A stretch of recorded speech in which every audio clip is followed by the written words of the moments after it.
What if the most controversial story about Meghan Markle's time on Suits wasn't born on set at all, but years later, online, rewritten line by line by people who were never there? That question alone makes people uncomfortable. Because it challenges a version of events that's been repeated so often, it starts to sound like truth.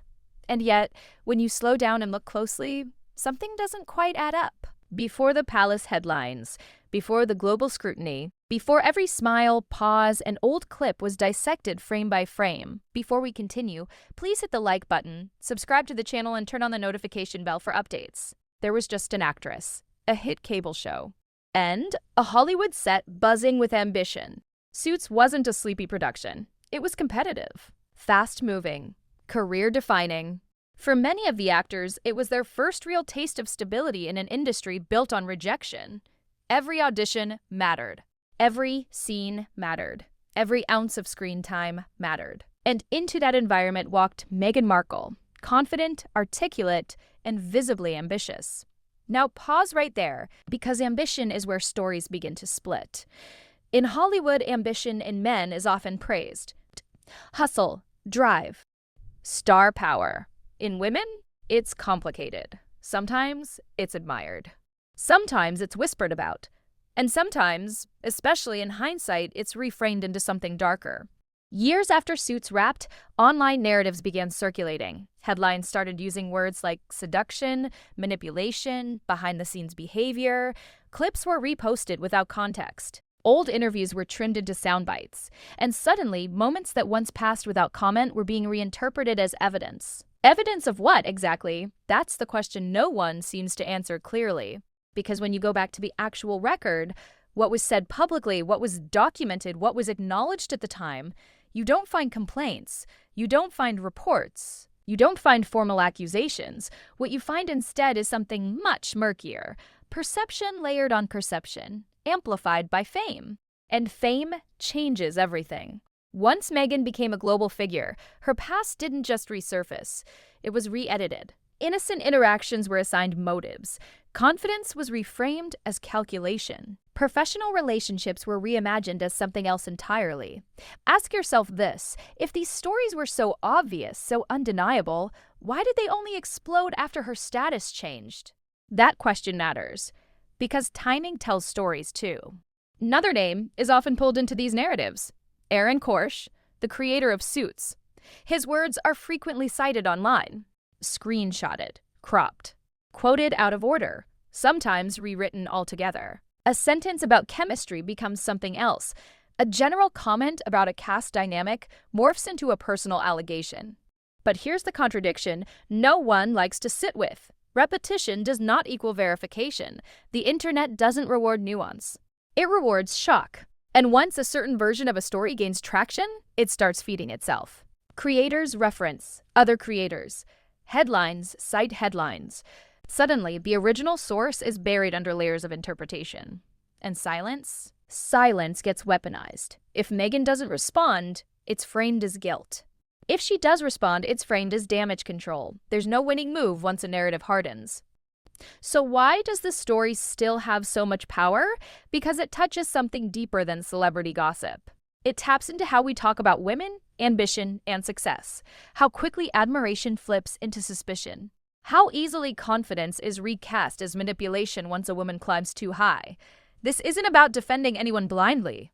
It's about asking better questions. Who benefits from these stories resurfacing now? Why are they framed the way they are? And how much of what you've heard is based on what was actually said versus what was later implied? Because when you strip away the thumbnails, the dramatic titles, and the recycled talking points, what remains is far less clear-cut than the internet wants you to believe. And the moment you start pulling on that thread, looking at what Aaron Korsh actually said versus how his words were reused, the entire narrative begins to wobble. Every hit TV set has two stories, the one you see on screen, and the one people argue about years later. And when it comes to Suits, that second story didn't really begin while the cameras were rolling. It began much later, after fame reshuffled the hierarchy of who mattered and who didn't. Here's the uncomfortable truth most people skip over. A television set is not a family. It's a pressure chamber. Actors are competing for relevance, not friendship. Writers are fighting deadlines. Producers are protecting budgets. Everyone is watching their position because in Hollywood, today's co-star can be tomorrow's forgotten name. That was the environment Meghan Markle walked into. She wasn't the star when Suits began. She wasn't the breakout name. She was part of an ensemble cast, working in a system where visibility equals survival, and by all publicly available accounts, she did what actors are expected to do. She showed up prepared, promoted herself, networked, and took her career seriously. That alone sounds harmless, but perception doesn't operate on fairness. It operates on feeling. On long-running shows, familiarity breeds assumptions. If someone is outgoing, they're labeled strategic. If they're reserved, they're labeled aloof. If they speak up, they're difficult. If they don't, they're forgettable. This is where narratives begin to mutate. Years later, internet commentaries started reframing normal professional behavior as something else entirely. Casual friendliness became flirting. Confidence became calculated. Networking became manipulation. But here's the contradiction no one addresses. If behavior on set crossed real lines, serious lines, why wasn't it addressed then? Why didn't it surface in real time, when the show was airing, when the stakes were highest, when accountability would have mattered most? Hollywood is not known for protecting people quietly. If anything, it leaks. And yet, during Suits' actual run, there were no public complaints. No official disputes, no behind-the-scenes exposés. The show continued smoothly for years. Cast members gave interviews. Red carpets came and went. Careers moved forward. So what changed? Status. Once Meghan's profile exploded globally, old footage gained new meaning. People started watching backward, not forward. And when you watch backward, you're not looking for understanding. You're looking for confirmation. Confirmation of a story you already believe. That's how selective memory works. You don't remember everything. You remember what fits. The human brain does this constantly. It fills in blanks. It assigns intent. It connects dots that were never meant to be connected. And online culture accelerates that process at breakneck speed. A short clip circulates. A headline adds implication. Another creator repeats it with more confidence. Soon, the rumor feels solid. And when someone brings up the showrunner, it adds weight. That's why the name Aaron Korsh gets pulled into these discussions so often. Not because he made explosive accusations, but because his words can be repackaged to sound like he did. Here's what gets lost. Describing cast chemistry is not the same as assigning motive. Talking about dynamics is not the same as alleging intent. But when you remove tone, context, and full answers, even neutral statements can be made to sound sinister. Ask yourself this honestly, how many times have you read a quote online without checking the full interview? How many times has a headline shaped your reaction before the facts did? This is where the story turns inward. Because the real tension isn't about what happened on the Suits set. It's about how we reinterpret women's ambition once they become powerful. How success invites suspicion. How hindsight becomes a weapon. The irony is brutal. If Meghan had faded into obscurity after Suits, these stories likely wouldn't exist. There would be no incentive to reframe her past. No clicks. No outrage. No drama. But fame changes the rules. Suddenly, every smile is strategic. Every interaction is decoded. Every past colleague becomes a potential narrator, whether they speak or not. And the silence of those who were actually there, that silence gets filled by voices who weren't. But just when it seems like the narrative is settled, something critical happens, something buried beneath reposts and reaction videos. Because when you actually examine what Aaron Korsh said in full and how those words traveled across the internet, you start to see where the story didn't grow organically at all. It was engineered, and once you see how that engineering works, you can't unsee it. One sentence can change a reputation, not because of what it says, but because of what gets removed. That's the hidden engine behind this entire controversy. And it's why the name Aaron Korsh keeps resurfacing whenever people try to give these rumors legitimacy. Here's the uncomfortable part most breakdowns avoid. Aaron Korsh never released a tell-all. He never accused anyone. He never described misconduct. What he did, like most showrunners, is talk about past dynamics in broad professional terms. The problem is what happened after those comments left their original context. Because context is fragile. And online, it's disposable. A long-form interview becomes a headline becomes a clip becomes a caption, and the caption becomes a claim. By the time it reaches its final form, the original meaning is almost unrecognizable. This is where the illusion of authority takes over. When people hear the creator of the show said, they assume verification. They assume Insider confirmation. They assume something explosive was revealed. But when you trace those claims backward, step by step, you don't find accusations.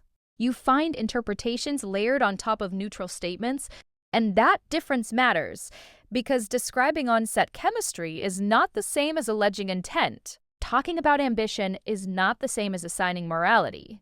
Yet once those words are filtered through a culture that thrives on scandal, subtlety disappears. Think about it. How often have you seen a quote framed like this? Insider confirms, only to discover the confirmation was a vague sentence lifted from a broader discussion. This isn't unique to Meghan, it's a pattern. But fame magnifies the effect. Once Meghan Markle's life became global spectacle, everything attached to her past became clickable. Old interviews weren't revisited for understanding. They were mined for ammunition. And here's the contradiction that rarely gets addressed. If Aaron Korsh, or anyone in a position of authority, had genuine concerns about misconduct, those concerns would have surfaced when the show was active, not years later, not after global fame, not through third-party interpretations. Hollywood doesn't wait quietly on stories like that. It never has. Instead, what we see is something far more familiar. Ambiguity allows people to project, to fill in gaps, to tell the story they already want to tell.